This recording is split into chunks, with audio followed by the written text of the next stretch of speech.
জয় যিশু।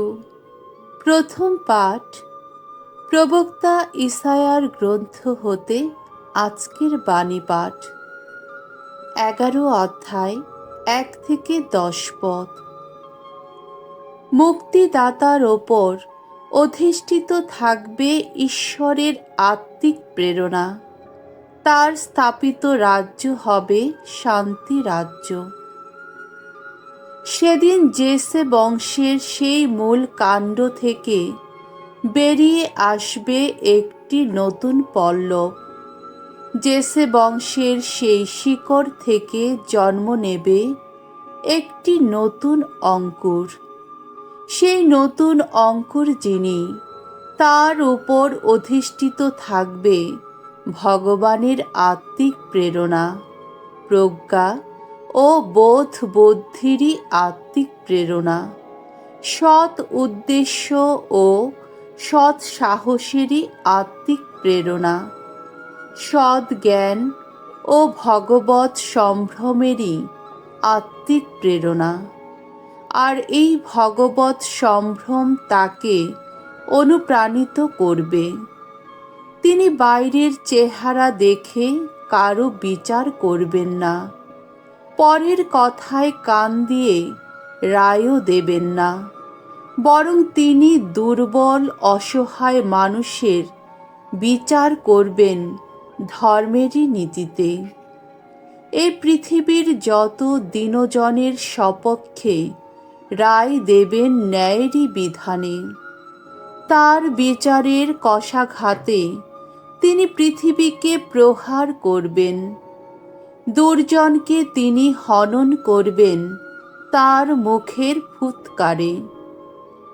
ধর্মিষ্ঠতা হবে তার কোটি বাস, বিশ্বস্ততা হবে তার কোমর বন্ধনী। তখন নেকড়ে বাঘ মেষ শাবকের সঙ্গে বাস করবে। চিতাবাঘ শুয়ে থাকবে ছাগল ছানার পাশে। বাছুর আর সিংহের বাচ্চা একসঙ্গে চড়ে বেড়াবে। একটি ছোট্ট ছেলেই তাদের পথ দেখিয়ে নিয়ে যাবে। গরু আর ভাল্লুক তখন মিলেমিশেই থাকবে। তাদের বাচ্চারাও পাশাপাশি শুয়ে থাকবে। সিংহ বিচুলি খাবে বলদেরই মতো। দুধের শিশু তখন কেউটে সাপের গর্তের ওপর খেলা করবে। বাচ্চা ছেলেও চন্দ্রবোড়ার আস্তানার মধ্যে হাত ঢুকিয়ে দেবে। আমার পবিত্র পর্বতের কোথাও কেউ কোনো কিছুর ক্ষতি বা ধ্বংস করবেই না তখন। কেননা জলরাশি যেমন সমুদ্র গর্ভ সম্পূর্ণ ঢেকে থাকে, সমগ্র পৃথিবীও তেমনি ভগবৎ জ্ঞানে আপ্লুতই থাকবে। সেদিন জেসে বংশের সেই মূল শিকড় যিনি, তিনি সকল জাতির সামনে হয়ে দাঁড়াবেন যেন এক সংকেত নিশানেরই মতো। বিজাতীয়রা তখন তার সন্ধানে উন্মুখ হয়ে উঠবে। গৌরবে ভূষিত হবে তার বাসভূমি। প্রভুর বাণী। ঈশ্বরকে ধন্যবাদ। সাম সঙ্গীত 72 অধ্যায় 1 থেকে 2 পদ, 7 থেকে 8 পদ, 12 থেকে 13 পদ এবং 17 পদ। ধো, প্রভুর রাজ্য হবে ধর্মরাজ্য, শান্তি সেখানে থাকবে চিরকাল। হে ঈশ্বর, তোমার ন্যায় নিষ্ঠা জাগিয়ে তুলো এই রাজার অন্তরে। এই রাজপুত্রের অন্তরে তোমার ধর্মময়তা, তোমার জাতির মানুষকে তিনি যেন শাসন করেন ধর্মের নীতিতে। দুঃখী দরিদ্রের বিচার করেন যেন ন্যায়েরই বিধানে। তার রাজত্বকালে ন্যায় ধর্ম যেন হয় পূর্ণ বিকশিত।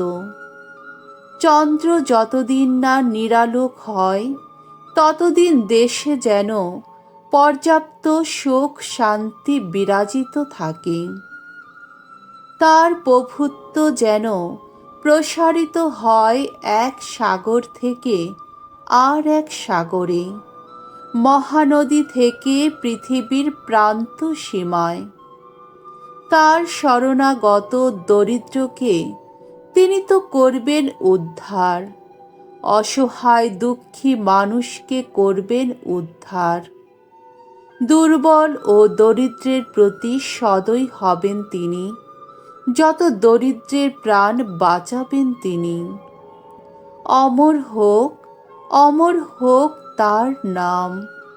এই সূর্যের নিচে সে নামটির গৌরব আরও বাড়তেই থাকুক। তারই আশ্রয়ে আশিস ধন্য হোক সমস্ত মানুষ, সমস্ত জাতি বলুক পরম সুখী তিনি।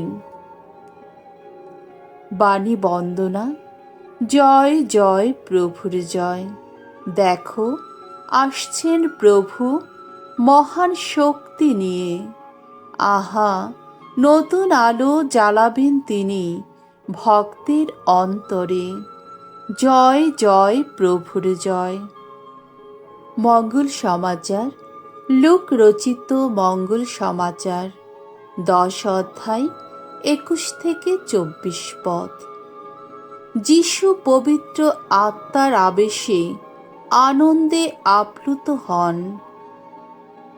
যিশু একদিন পবিত্র আত্মার আবেশে উল্লসিত হয়ে বলে উঠলেন, হে পিতা, হে স্বর্গমর্তের প্রভু, আমি তোমার বন্দনা করি, কারণ ঐশ্বর রাজ্যের এই সমস্ত কথা তুমি জ্ঞানী ও বুদ্ধিমান লোকদের কাছে গোপন রেখেছ আর প্রকাশ করেছ নিতান্ত শিশুদেরই কাছে। হ্যাঁ পিতা, এই তো তুমি চেয়েছিলে, এতেই ছিল তোমার আনন্দ। যিশু বলে চললেন, আমার পিতা আমারই হাতে সমস্ত কিছু তুলে দিয়েছেন। পুত্র যে কে, পিতা ছাড়া আর কেউই তা জানে না, আবার পিতা যে কে তাও কেউ জানে না, শুধু পুত্র ছাড়া, আর পুত্র নিজেই যাদের কাছে পিতাকে প্রকাশ করতে চায় তারা ছাড়া। তারপর শিষ্যদের দিকে ফিরে যিশু আলাদাভাবে তাদের বললেন, তোমরা এখন যা দেখছ, যারা তা দেখতে পায় ধন্য তাদের চোখ। আমি তোমাদের বলছি, তোমরা এখন যা দেখছ, অনেক প্রবক্তা, অনেক রাজাই তা দেখতে চেয়েছিলেন কিন্তু দেখতে পাননি। তোমরা এখন যা শুনছ, তারা তা শুনতেও চেয়েছিলেন কিন্তু শুনতে পাননি। প্রভুর মঙ্গলময় বাণী। খ্রিস্ট প্রভু তোমার প্রশংসা হোক।